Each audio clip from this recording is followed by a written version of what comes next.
para quem sentiu saudades de mim, principalmente quem teve aula presencial comigo. Estou de volta brevemente.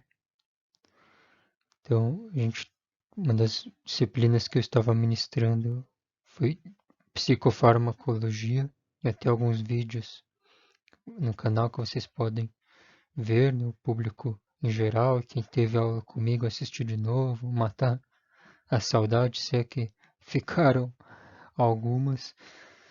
Mas eu fiquei devendo alguns temas que não deu tempo da gente finalizar em sala de aula, e um deles era a aula de antipsicóticos, que ficou faltando o finalzinho. Hoje eu não trago esse finalzinho, mas um mapa conceitual que resume vários tópicos importantes desse tema, e algum dia eu pretendo cumprir essa promessa de terminar os tópicos pelo menos mais básicos da disciplina, mas isso vai demorar um pouco ainda, mais alguns meses além do que eu tinha previsto, porque eu vou disputar nos próximos meses o concurso público nacional unificado. Não sei o quanto vocês conhecem, mas recomendo que procurem saber, porque é uma oportunidade. Escrever CPNU já aparece a página lá do Ministério da Gestão e Inovação, do governo federal. E eu mesmo gravei gravei um vídeo sobre isso, eu posso mandar para quem tiver interesse, falando como que foi a minha escolha, os critérios. Mas agora vamos, só para fechar essa parte dos concursos, é que apesar de pode ter todos os problemas ou quase todos os problemas da iniciativa privada, mas pelo menos um deles que vocês já devem ter ouvido bastante, essa parte do salário, né? O serviço público dificilmente vai atrasar salário, vai dar calote, esse tipo de coisa. O Estado é o último que entra em falência.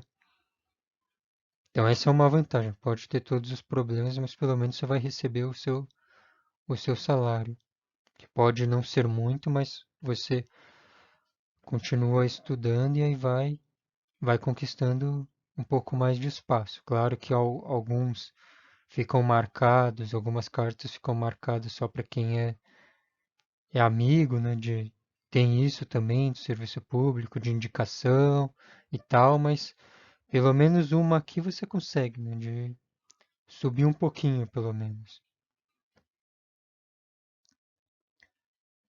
Agora vamos ao tema, né, para não ficar. Vamos com o caminhão do gás mesmo. Se for esperar ele passar 5 por hora, vai parando em todas as casas. Isso é para lembrar também da época das videoaulas. Que é terça-feira é o pior dia.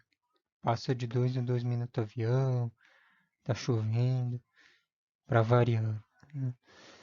Aqui então, primeiramente, os antipsicóticos. Então, para que servem?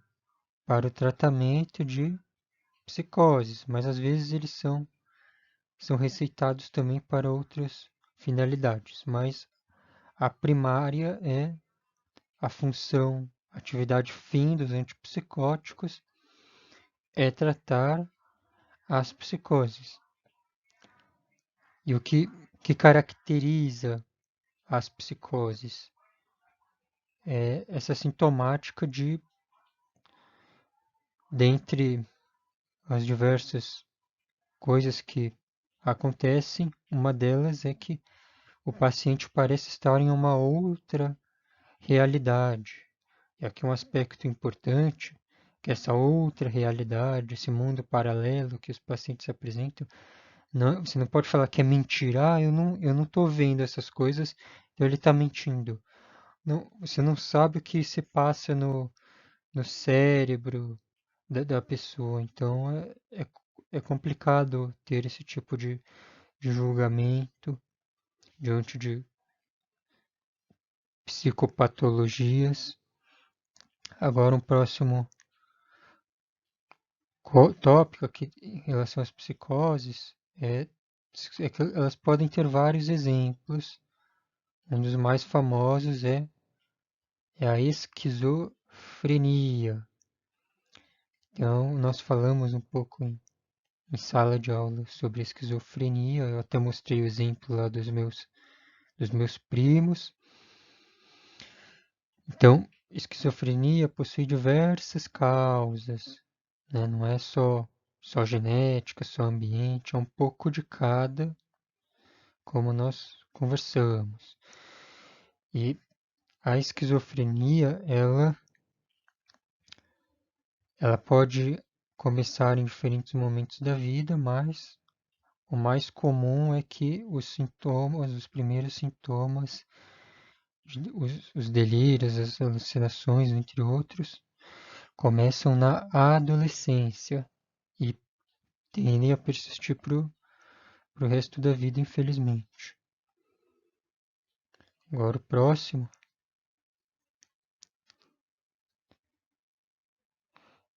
é que os antipsicóticos, eles são psicofármacos antagonistas do neurotransmissor dopamina. Como vocês lembram, gostaria, né? Imagino que lembrem, deveriam lembrar. Dopamina é um neurotransmissor ligado ao prazer, principalmente, mas tem outras funções secundárias. Então, antagonistas, eles agem dificultando nessa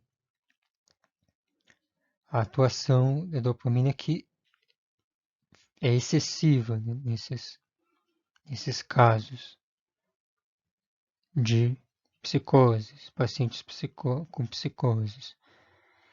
Então, quanto à classificação dos antipsicóticos, eles podem ser típicos ou atípicos. Essa classificação que a gente conversou também, ela se refere a quando eles foram criados. Então, os típicos também são conhecidos como primeira geração, foram os primeiros a serem lançados, se não me engano, por volta dos anos 50.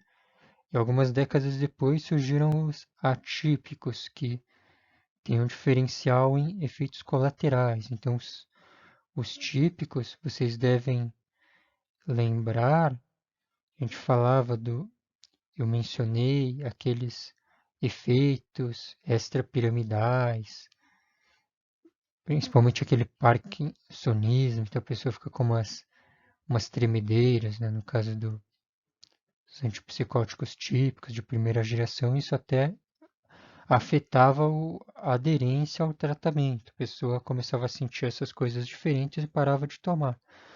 Agora, os atípicos já têm não são tão problemáticos nesse sentido, mas por outro lado causam os efeitos que lembram muito das doenças crônicas, então diabetes, hipertensão, a pessoa tende a engordar um pouco mais.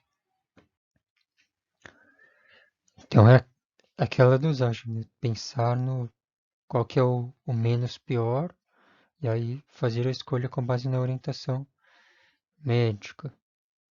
Então aqui, como disse, os antipsicóticos atípicos são chamados também de segunda geração porque chegaram depois. Então, isso aqui são algumas ideias centrais. Acho que agora, com isso, vocês também, né, eu mostrei alguns mapas conceituais. Talvez agora, fazendo essa leitura completa, quem ainda não tinha entendido a lógica de um mapa conceitual, talvez agora faça mais sentido.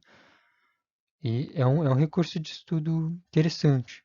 Então, aqui um capítulo inteiro de mais de um capítulo de livro que eu li para montar a aula está resumido em um único slide. Isso me lembra, quer dizer, depois de vários meses não voltei a ler, como vocês sabem, não é a minha área, mas só de ver esses conceitos do mapa eu já fui lembrando de vários aspectos.